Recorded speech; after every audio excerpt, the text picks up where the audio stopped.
Welcome back, everyone online and everyone on site. I hope you had a good break.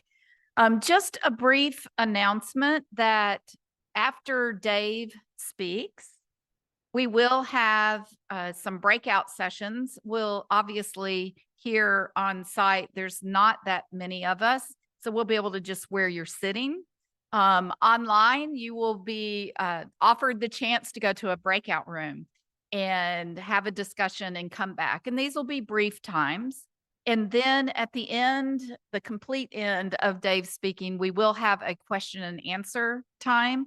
So please, if you have any questions, write them down, keep them in your head. Online, you will also have the opportunity for questions to be asked and answered. So this will happen for all of our speakers, that we will have this opportunity of breakout and then question and answer time. So it is my pleasure to kind of introduce. Most people know Reverend David Bell. He is the Minister for Indigenous Justice for the Center for Indigenous Ministries with the Christian Church Disciples of Christ. So Dave?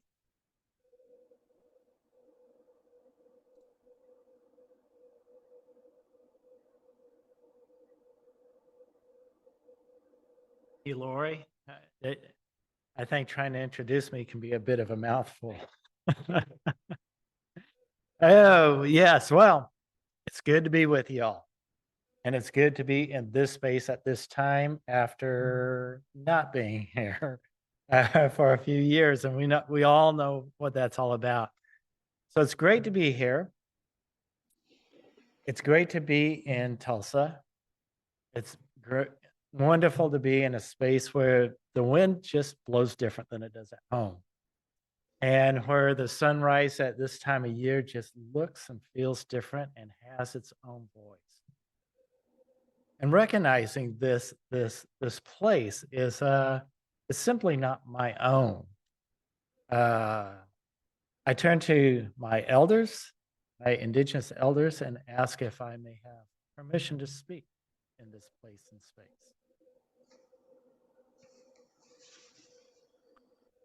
Thank you. Well, we're going to talk a little bit about the doctrine of discovery. What I'm not going to do, because I'm hoping most of us have some background on this, is I'm not really going to spend any time in the buildup moving to the development, up to the development of it in America. So all that European stuff, it's in the background. If you've got any questions of it, whether you're online or on site, get a hold of me anytime during the conference or anytime afterwards. I'd love to talk to you about it and go deeper, because there's a complexity to it. But today I want to stay in a different place. But let's at least recognize this of coming out of Europe. There was a concept of terra nullius, the idea that the land is empty. Now, the reality is that the folks who were developing that idea, that concept in Europe, not for a minute did they think the land was empty. It was a way of justifying colonization, the taking over, the taking of resources. It was all about empire building, creating power, and finding ways of developing and owning more control out of that. So a whole bunch of stuff of empire expansionism, as well as expansionism of the Christian church. So with all of that in the background, let's take a look at what goes on in the United States. And what I would like to do is, many of you, I'm sure, are aware of Vincent Neil Emerson and his music. And what I would like to do is start with one piece of music. Those who are here, the lyrics on the back of your sheet online, you should have that in your introduction. But I'd like to start with the ballad of the Choctaw Apache.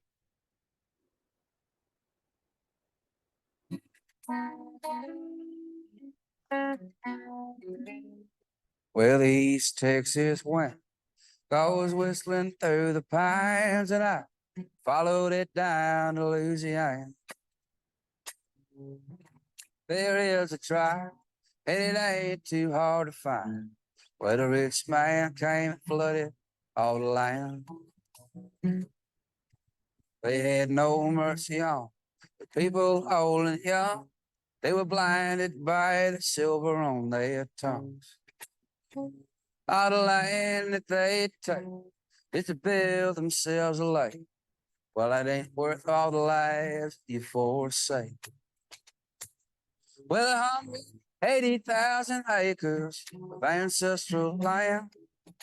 That Sabine River bottom flooded by the dam. I am a proud Choctaw Apache man, but it just don't mean a thing to the faces in your hand. Well, back in 1963, the land of the proud, the brave, the free, but it ain't that way for everyone you see. They washed out the land, so be careful where you stand, like a boat falling on a grain of sand. Well, I hope that dirty reservoir is worth all of the lives you scarred and the people you left hanging out to dry. Well, Lord knows that they tried their best to turn the tide, but there ain't no sense in waiting round to die. Well, 180,000 acres of ancestral land. That Sabine River bottom flooded by the dam.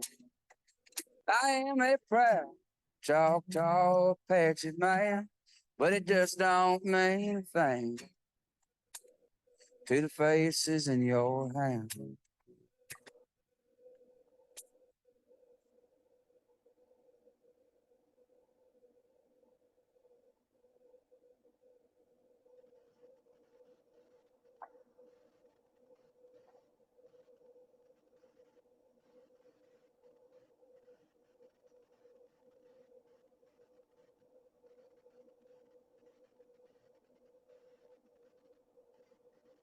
Well, my granny was a native from the parish of Sabine, and she raised her children the best way she knew how.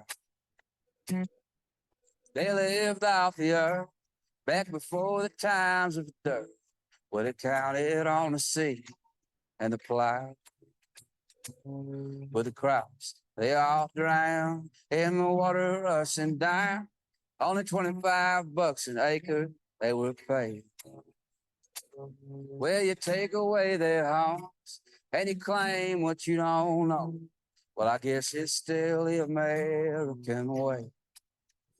Well, 80,000 acres of ancestral land. That's Sabine River bottom flooded by the dam. I am a proud Choctaw Apache man, but it just don't mean a thing. No, it just don't mean a thing. Well, it just don't mean a thing to the faces in your hand.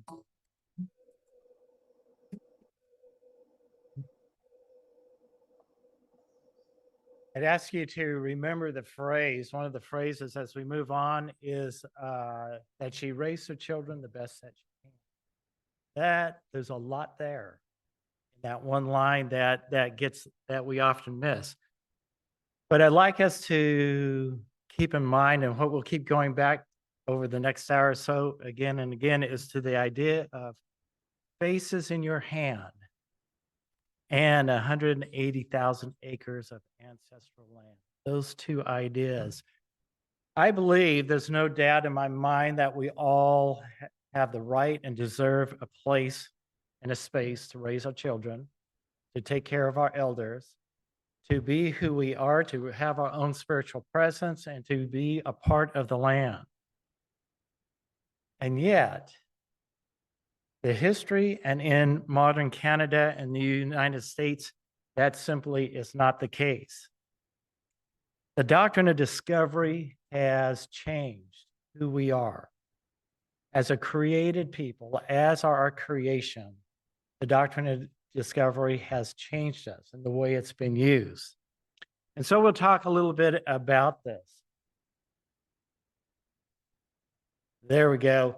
What I want to start with is now we get to after the Revolutionary War here in the United States, the first thing the United States does is create a court system. In that court system, they create a layer. It's a up-down schema, right? And at the top of that's the Supreme Court. John Marshall is the first Chief Justice of the court. And under his tenure there's 3 decisions that come up that matter. And that have become known as the Marshall Trilogy. The first one is the 1823 decision, the Johnson versus McIntosh. The core of this decision is to say that the federal government is supreme when it comes to all Indian affairs over all the states. So there's a whole bunch there that we can talk about, but that's the core of that decision. The next one comes along in 1831 when Georgia does their best to legislate the elimination of Cherokee people. And so that's to eliminate the land, to claim that land, and to move folks out. The federal government, the Supreme Court comes out and says, no, that's not the case. That again, the federal government has the right, the state does not have the right to interfere. They have no base, no legal base to do it. Remember, this is all we're talking about is legalism when we're working this. Then in 1832, Worcester was a missionary to the Cherokee, and he was out there doing his gig with them, and the state Georgia kid came in and said that he didn't have the license to be able to be out there, and therefore he had to be off. And the bottom line is they put him in jail for it. This goes to the court. And this, one more time, gets enhanced by the Supreme Court saying, no, you can't jail him. You don't have a right to this, and lays down a base. Now, the bottom line is this is the base that, of course, is ignored by President Jackson and lays out the beginning of the Trail of Tears. Most of all that comes out of those 3 pieces of the trilogy, is that you've got a base of how Indian land law is going to be developed throughout the United States. We're going to move to now a few years down the road, and Grant becomes president. When he becomes president in 1869, we all know that, and you've heard this before, that the Civil War had ended a few years before. And this is primarily an administration that with a military mindset. Not surprising, because the war was 4 years earlier, and literally doesn't matter which side you fought on, that kind of laid out a core piece. What's important here is these folks come together and they're constantly asking the question, why did we fight the war as a military people, especially folks like Grant? Slavery's in the background, and slavery is certainly a reason why it comes together, but the military comes in when folks say we're going to start a new nation. When secession becomes primarily, and folks raise up arms there, that brings in the military. This administration recognizes that, owns that to a level that they see the world around them different than any administration did before. And that's recognizing that if we fought a war to not have 2 nations on this continent, well, guess what? Article 6 of the Constitution says that every treaty that is signed with a people is the supreme law of the land. There have been hundreds of treaties signed with indigenous peoples across what is and what will become the United States, and making them all sovereign nations. So the question before this administration is, how do we eliminate those sovereign nations? And so they come up with the grant peace policy, which is there's a complexity to it, has webs that go everywhere, but there's only one reason for the grant peace policy. That's to make sure that what is the United States is only the United States, that there will be no nations on this land, and that this isn't about turning things over in a day. This is going to be generational stuff. And so life changes and moves on.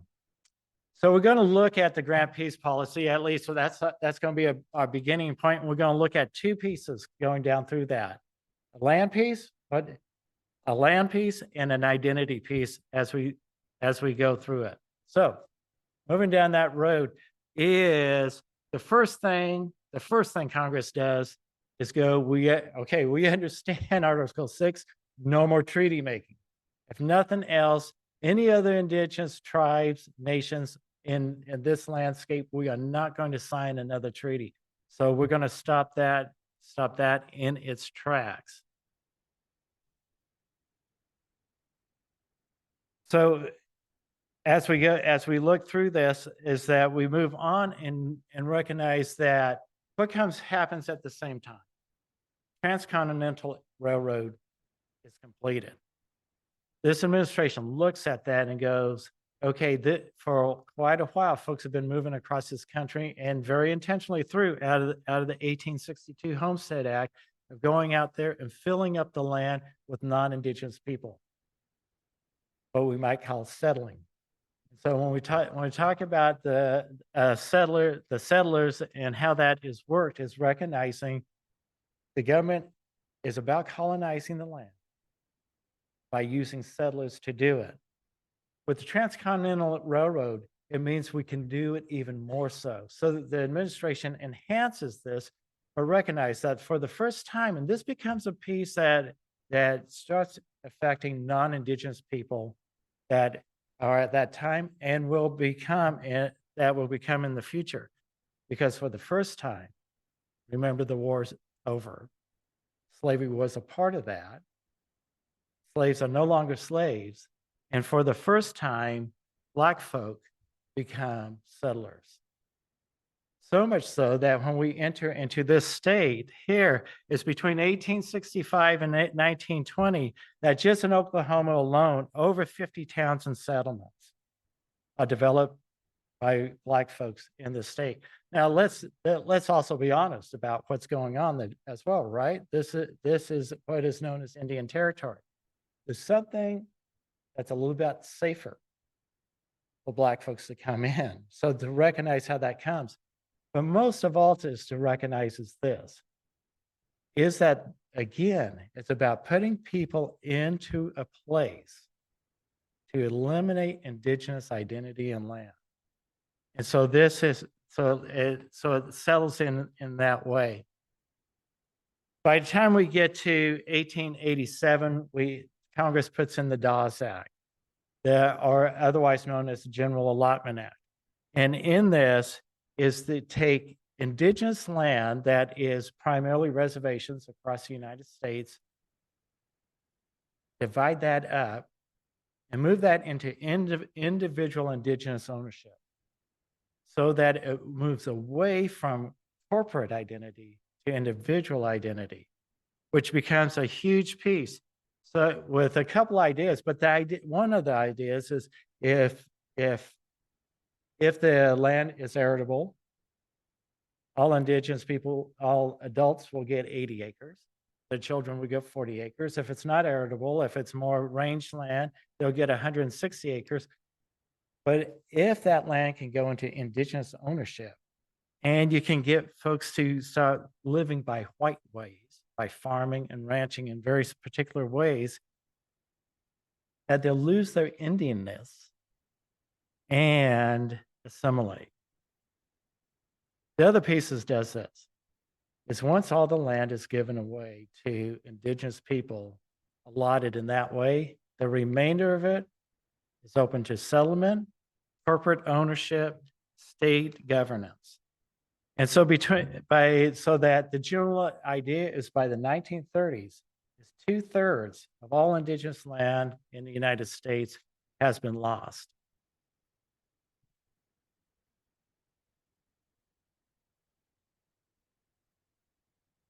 when we look at the 1953 Termination Act, is that the government comes in and goes, okay, first of all, what we are going to do is we're just going to eliminate a lot of tribes. That it takes responsibility away from the federal government and eliminates the protected status of all Indian-owned lands. Between 53 and 64, the government terminated the recognition of over 100 tribes in the United States, affecting at least 12,000 indigenous people across the United States. But the main piece, over 2.5 million acres of land are removed from trust status. So the idea that, again, this land piece is that if the land isn't around, if nations don't have land, then they can't be nations. We get to the 56 Indian Relocation Act, and the way it's talked about is that indigenous people are encouraged, but more than that, are forced to move to cities for jobs. What does that do? It lowers reservation populations. It leads to the selling of that individual allotted land that folks got in the first place. So what does this all do? All of this is done to eliminate the land base from tribal nations. It's done by commodifying land, making the land itself something other than divine. And in doing so, when the earth is no longer known for its natural, native, divine spirit, we of the human race, we who walk around on two legs, become non-existent, non-needed, and truly trash of a different sort. Life throughout creation is calling us to unforget the divine of all landscapes. That which the government has pushed us to do is to unforget the divine that lies in our places. And we need to reimagine the sacredness of our place, to remove and splinter the commodification of the soil of our being, and to take land back. Which is what I would like us to do right now, is to break into small groups, to get into breakout rooms, and to talk about land back. But as we start talking about land back, what I would like us to do is to think with a more complexity than often what we hear in these words. Because it's kind of like defunding the police. It's not about one thing. It's about many things. Pulling this together. It's thinking about, it's not only this, but it's more than thinking of giving land back to nations, using a complexity. So for instance, as we get ready to talk, is to recognize that in 1908, the federal government established the National Bison Range, right smack in the middle of the Flathead Indian Reservation. But in 2020, President signed Public Laws 116-260, and made the Confederate Salish and Cotonee tribes to manage that place. So it moved responsibility for land management into another place. Another example of this is the Bears Ears National Monument. That's co-managed, grant you, by the Bureau of Land Management and the Métis-LaSalle National Forest. But most of all, the 5 tribes of the Bears Ears Commission governs this land. So when we start talking about land back, because I think this becomes an important thing to be able to talk about in our families and in our congregations and throughout the church, is how do we go about this? Because we know this. It doesn't take much much talking at all that the moment you say land back, and you do this in a congregation, and folks will freak out. How do you mean we're going to give our land back? Let's use a little bit of imagination. So let's have a conversation with one another and go, what do we mean? What's the fullness of land back? What's the imagination pull us together to if we think of all of our relations? If we think of water, the wind, the winged humans as well, what does land back look like? What does it feel like? What I want to do now is let's take down the identity route and recognize that the other piece here is if reservations have no people, there is no nation. And so the grant administration questions, how do we go about to get people to forget their natural identity and become something else? So one of the things they do is they go back to 1819 and look at the Indian Civilization Act. Now in 1819, the idea that in 1819, there were already a number of Christian churches who were involved in assimilating indigenous people. So they were already out there doing they were working on civilizing folks and Christianizing them. The Department of War turns to Congress and says, you know what? If that works, that's a lot easier than going to war. And so let's put some money into this so Congress agrees to do that. Jay, the screen's not changing for me. Okay. All right, there we go. The Indian Civilization War. Right.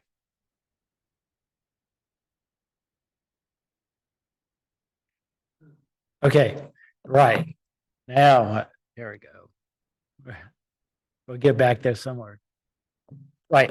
So Congress does give money, gives $12,000 to it, and it goes solely to 21 church schools. The grant administration looks at this idea and goes, okay, this may not have been radically successful, but we haven't put a bunch of money into it. So they go to Congress and they get $100,000 appropriated for nothing but Indian children's education in the United States. So handbills go out across the United States to all types of church organizations saying, if you build a boarding school, we'll help fund that. And once you have children in the boarding school, we'll also help you fund taking care and having them in place in much the same way as the public school system today. For every child in a seat, you get some money. So if you go out there and build and house and teach and Christianize indigenous children, we'll pay you to do this. And so a whole bunch of folks get in on this. Methodists, Quakers, Presbyterians, everybody across the board. Disciples of Christ don't, but then that's a different story. It's also recognizing that at this particular moment, disciples are only about 40 years into their identity and building their own structure.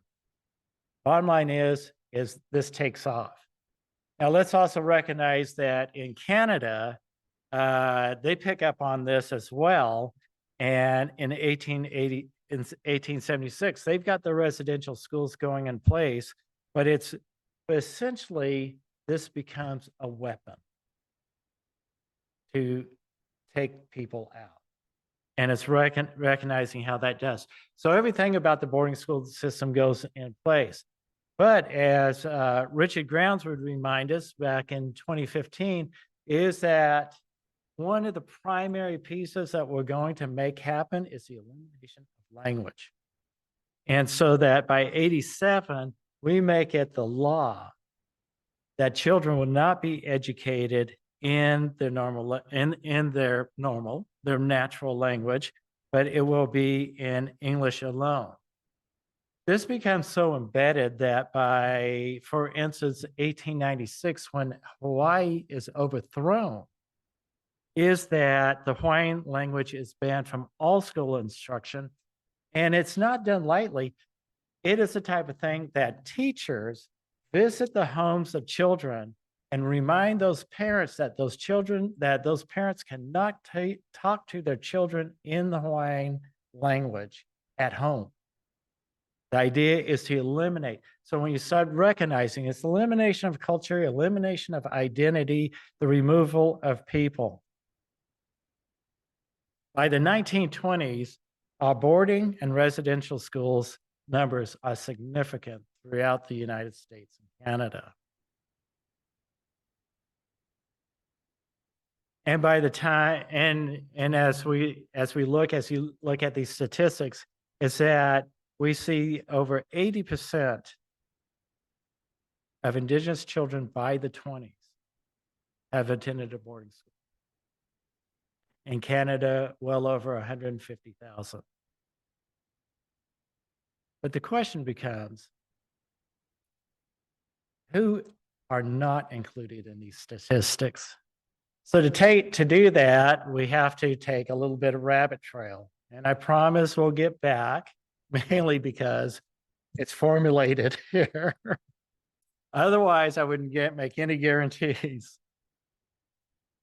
What we have is, by the turn of the century, is nearly $3 million are going into the education of Indian children in boarding schools. Non-Indian folks across the United States are in their own uproar, saying we're not about to spend this type of money any longer on Indigenous children. Francis E. Luke becomes Indian Commissioner in 1905. He sat on the Indian Commission for a long time. He knows what's going on. He knows what's in the background. He starts traveling across the United States, trying to convince folks that are going, look, what there is today that wasn't yesterday is a public school system. If we can take Indigenous children and put them into the public school system, their white peers will overwhelm them. And so they will naturally learn Christianity and civilization in their own way. Now let's understand that in its own way, this is a very progressive way of thinking, because prior to the turn of the century, the Supreme Court passed Plessy versus Ferguson, in which no children of color are going to be in a school with white children. So what becomes important here is start to recognize the difference in how the United States is playing this out. Children of color and Indigenous children are two different things. We can talk about them within a race construct, but it's a different gig that's going on there, that's being played out. So he goes around and says, let's get children into these schools and let's put money into this. By the time we move into 1917, which is an important date, especially for disciples, is that folks talk about that he was right all along, moving children into a system. The 1917 decision matters to, or of getting money in that matters to disciples, because disciples have not been engaged. And there's been engagement, but not structural engagement in the education of Indigenous children. Disciples are feeling a little lost, left out, because they didn't get to do this. And so at the 1919 Cincinnati Convention, disciples say, we're going to give some money to the American Christian Missionary Society to build a boarding school on the Yakima Reservation. And so they start moving down that route. However, and we can have this is a whole nother conversation that somebody wasn't in good awareness, is 2 miles down the road from where the boarding school is going to be built is a public school. So when disciples opened the American Teepee Christian Mission in 1921, they opened it with the boarding school, with a school down the road. But at least we now have a share of the work of evangelizing their American Indians. But this idea of a Christian home, in my whole life, my whole time in disciples, the one thing disciples have raised up again and again and again is at least we never did boarding school. We had a Christian home. And so to this day, folks argue that we didn't do this. This was not a part of our gig at all. So let's talk a little bit of what a Christian home is and what a boarding school is. If nothing else, a boarding school does this. One, it houses children. Two, it's about civilizing. Children go learn animal husbandry, how to sew, how to plow. And three, they're going to get their education. They're going to get their reading, writing, and arithmetic. So let's talk about this Christian home that disciples open. All the children come and live at the home. They're housed at the home. So they house children. So that's one tick. The second is that they learn to plow the fields. They learn to raise wheat. They are taught how to raise hogs, cattle. They learn the sewing. Sounds pretty much like boarding school. That's two ticks. And the third is this. The bell rings in the morning and a child gets up and they go do their chores. The bell rings again. They come in, they eat breakfast. The bell rings again, they get ready to go to school. The bell rings again. There's a bus out there. They go get on the bus, they go to school. They go through all the bells at school. Then they come home. They come home, they do the chores, a bell rings. They do the homework, a bell rings. They eat, a bell rings, they go to bed. And the next day it starts all again. So everybody gets to make this decision for themselves. But the way I look at it is when that bell rings and that bus is outside, this is what I'm imagining is if my kin, if Joanne's children say, no, you know what? I think I'll go hunt today. I think I'll go down the river and fish today. I think I'll just go for a ride today. The staff at the mission, at the home, I'm pretty well, in my imagination is going, no, you're going to get on the bus because you're living in this home. You're going to get on that bus. You're going to go to that school and you're going to get your education. You're going to come home and you're going to do this all again. I would say all three pieces of boarding school are there. It's just a boarding school of a different era. Looks just a little bit different, has a little different name, but when we start recognizing that, then we start recognizing, oh, so boarding schools can look different. How we go about this can look different through time.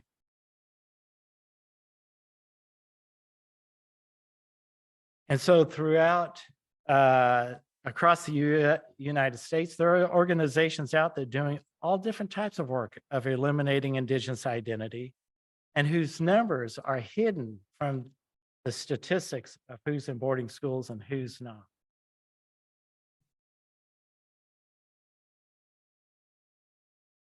But before we get off this rabbit trail and getting back to where we left off, we must be clear and have the courage to be clear on what boarding schools have done to our mothers and their children. So I'm going to take this because we use language and recognize language has been in place and it means certain things, but it doesn't have the depth, the gut kick that it used to have. We had something called chattel slavery. And folks hear that but they really don't get it. It's recognizing that what we did is that we took women, we took Black women and we bred them. And they had children. And when those girls grew up, we bred them again. And they had children and we took them away from their parents and they grew up and we did it again and again and again.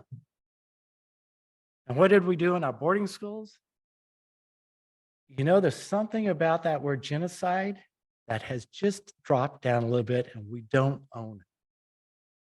The idea that we took children away from their mothers and put them in a boarding school. And when those girls grew up and had children, we took them away again and we put them in the boarding schools. And when they grew up again, we took them away again and we put them in the Christian homes. We have to own, as the church, the depth of what we do and what we supported and what that means then to the folks who struggled through this. And what it means today to our families, both our indigenous and non-indigenous families, because the depth of that has made that identity very convoluted today. Of course, the question is so we got public schools, and what if we don't have that Christian home down the road? What do we do now? Because, right? If we got public schools, kids get to live with their parents. Well, if they're living with their parents, where are we going to get the civilizing in? And where are we going to get that? And where how are we going to pull all of that together? Because we need to make sure they're civilized and we need to make sure they're Christian. Because we know that Christianity, through Christianity, the state is able to control people by blending the two. So how do we do that? Well, we don't have a Christian home, we'll do this.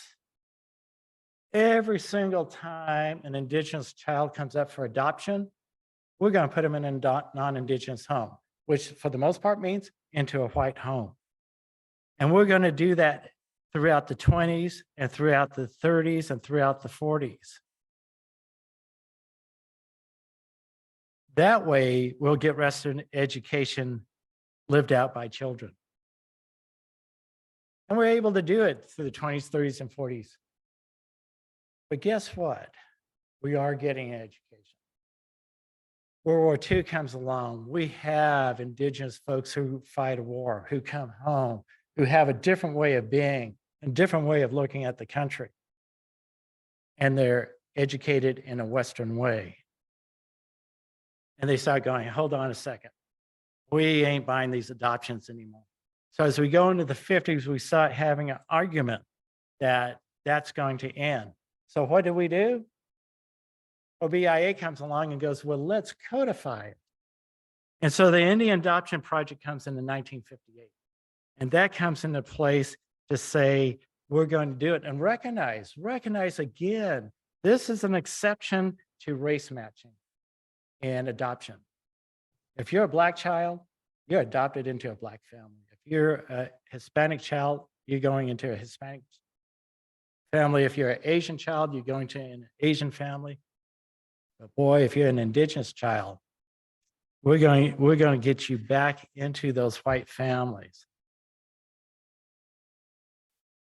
Between 1941 and 1967, 1 in 3 children, indigenous children, are removed from their parents throughout the United States.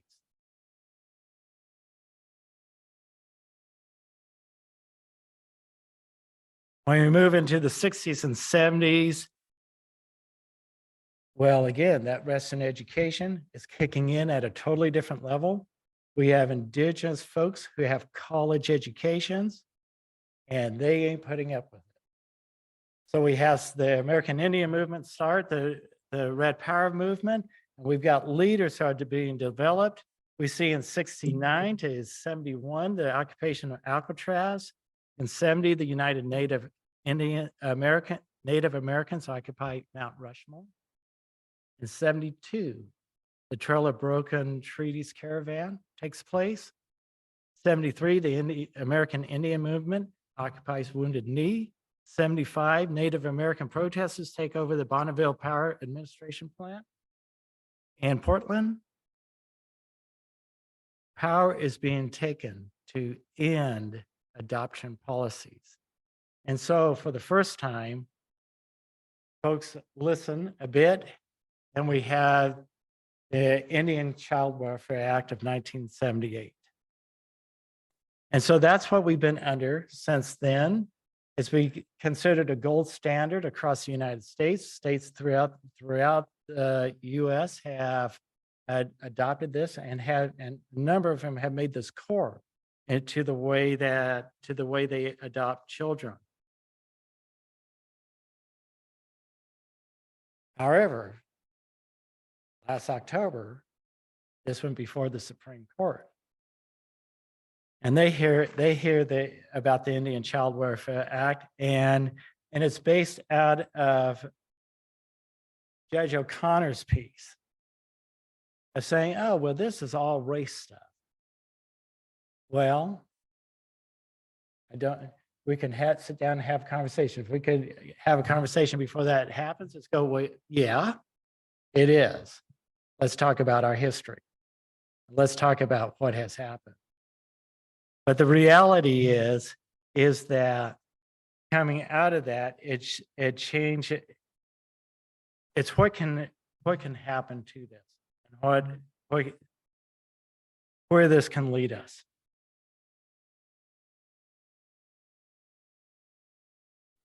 The bottom line is this year we'll get a decision from the court. What is that court? What is that court going to do, and how does it come together? That's the conversation I want to say. Because my take on it is there's a good chance that it's going to be overturned. And if it's going to be overturned, then what do we say? Because we know this, it's untold hundreds of thousands of our kin who live in this landscape of Canada and the US, who, due to assimilation and colonization, no longer recognize themselves as Indigenous, as do the non-Indigenous of these landscapes.